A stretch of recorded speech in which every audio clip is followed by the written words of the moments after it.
Merhaba. That's supposed to be hi in Turkish, but I definitely did not pronounce that right. Oh well, we'll move past that. Hi, welcome back to the Reading is Phenomenal RIP AP Lit podcast. I'm Maggie. No, I'm here to talk about Brave New World. And so we have Bernard.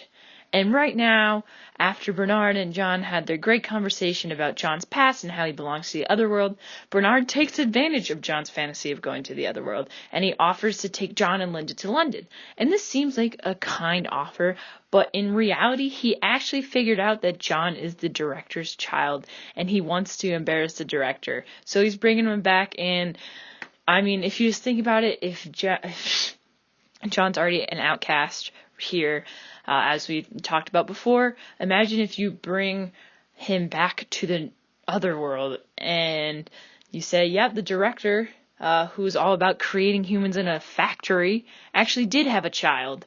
It's immediately going to make him an outcast there too. So there really is no upside here for John right now. At least that's how it's looking. Maybe it'll go better. Maybe everybody will love him, but that's how I'm seeing it right now.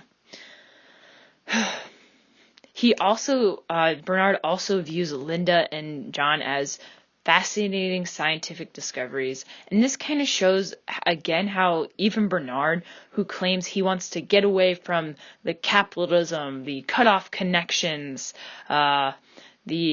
the feeding into a larger social body, everything's for the greater good kind of system, he's feeding back right into that same system. He is trying to impress the people back home with his discovery and use it to help him gain social acceptance. So at the same time, we see this rebel not really be a rebel at all. Bernard is just somebody who can't fit in, but if he could, he would. And he's using John and Linda as a way in. Lenina, on the other hand, is not really as intrigued by these characters. I mean, she likes John, but really she's disgusted by all the locals, and she drinks so much soma that she passes out. And so John goes looking for Bernard, and he also couldn't find Lenina, and he was actually worried that they left without him. So he went and trespassed into their house or whatever they're staying, and this is again where we see an attraction between John and Lenina, or at least John is showing his attraction, because he sees Lenina pass out on the bed and he thinks that she's incredibly beautiful.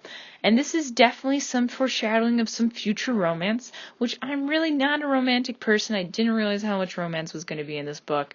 But if they are a romance, I mean, I guess it's not romance. It's all about, I don't know. Whatever.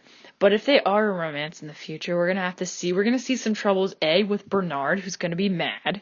And also, we'll have to see how Lenina, she's gonna have to break through her conditioning to be promiscuous if she wants to be with John, because John has been taught by the culture around him to love only one partner, and also not even just the culture around him, but by his mother, who had so many partners, and every single one that John just did not like. He didn't like them being in their home, and he just hated seeing that. So those two kind of things, we're gonna see those barriers have to be broken, and for love, maybe they will be.